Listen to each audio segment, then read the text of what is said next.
Can a cockamamie story help to build your confidence or build your confidence? Sharon Horne-Ellstrom here.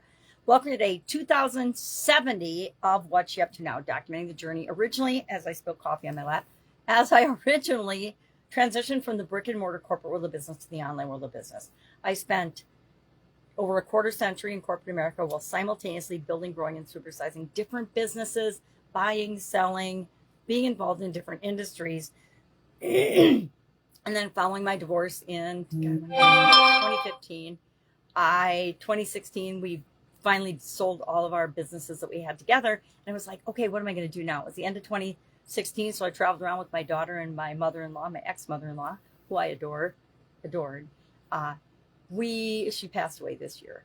And then I was like, okay, well, what am I going to do now? I'm sitting there, the end of the year, the holidays, and doing, our end of the year reflection and our going forward goal setting. And I'm like, okay, what am I going to do? I don't want to go into any of the industries or business I'd been involved in before. They all had pluses and minuses, like everything does. Every opportunity we look at does. But I wanted to do something totally different. I dabbled in the online world. I created some websites for different businesses I'd been involved in or had been associated with. I had done a little bit, dabbled very little in social media.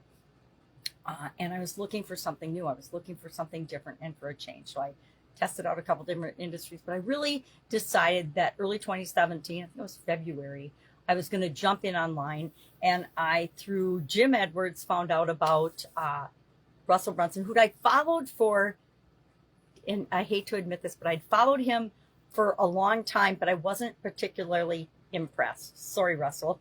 But it was his journey of jumping through things and modeling other people that didn't feel super authentic to me. And when he came into his own and found his own footing, so to speak, in his own voice, that's when I really started to follow him and was interested in him. And so my entry into the online world was through ClickFunnels. ClickFunnels, I became a certified partner back when they had their original certified partner program. They've since disbanded and relaunched that program as they've launched a new version of their software.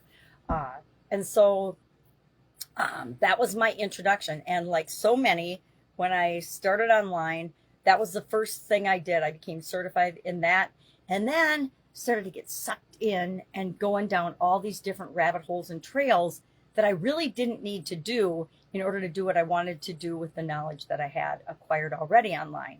And then I started to do the compare yourself to other people thing by watching what other people were doing. And that's another way to get sucked down different rabbit holes, right? Doing different people's coaching programs, doing different people's things, modeling their behavior. And it doesn't work because no one is you, and that is your superpower. No one is me, no one is you, and that's our superpower. I had somebody tell me I was boring the other day, and I'm like, yes, I am. I'm very boring. I'm a grandma. I love being a grandma. I also embrace my boringness, and I am not boring because I want to be boring. I am boring for specific reasons that are part of who I am. And I like it when people don't bother asking. They just judge and make assumptions, say, oh, you're boring.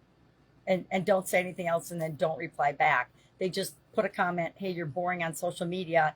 And that's the extent of their ability to engage and communicate with other people, right? And that tells us a lot about the people that comment, right? People think that when they leave mean comments on social media, that it says something about what they're commenting on, but it really doesn't. It just tells us about them, right?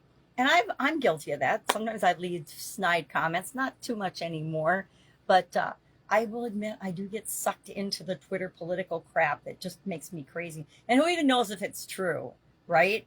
The stuff that appears on social media. Chances are a lot of it is just all made up to get a reaction out of all of us, or all made up to sway the narrative of what's really going on in the world, because a lot of the times we just don't know. Anyway, I don't want to go down that rabbit hole. But today for Supersize Your Business, our idiom was cockamamie story. And I remember as a little girl, my mom using that expression, and we're like, what the heck is a cockamamie story? And maybe it was when we told her something about what we were doing outside playing as little girls. But I remember we still lived in our first little house when I first heard that expression. So I had to be, under 8. And it stuck with me. And so when I found this as an idiom to talk about stories today, since we're talking about what's our current versus our desired story for this year's annual challenge with respect to confidence, I thought, okay, Cockamamie story, I got to talk about that one. I haven't covered that as an idiom yet, and I don't know where it came from, so I'm really curious, but I do remember my mom using it periodically. I don't think my dad ever said it, but it was definitely something my mom said.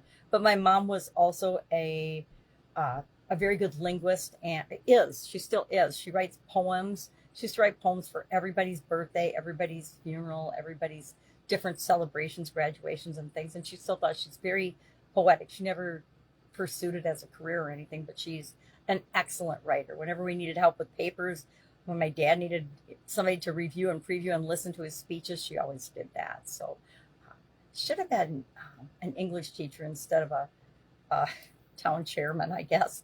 Town clerk and town chairman. She spent decades serving the community that we grew up in. But I think that's probably a lot of where I get my love of reading and words and what things mean, which is why, people ask me every once in a while, and not, most people don't even ask, why do you talk about idioms? Why do you cover idioms in a business group?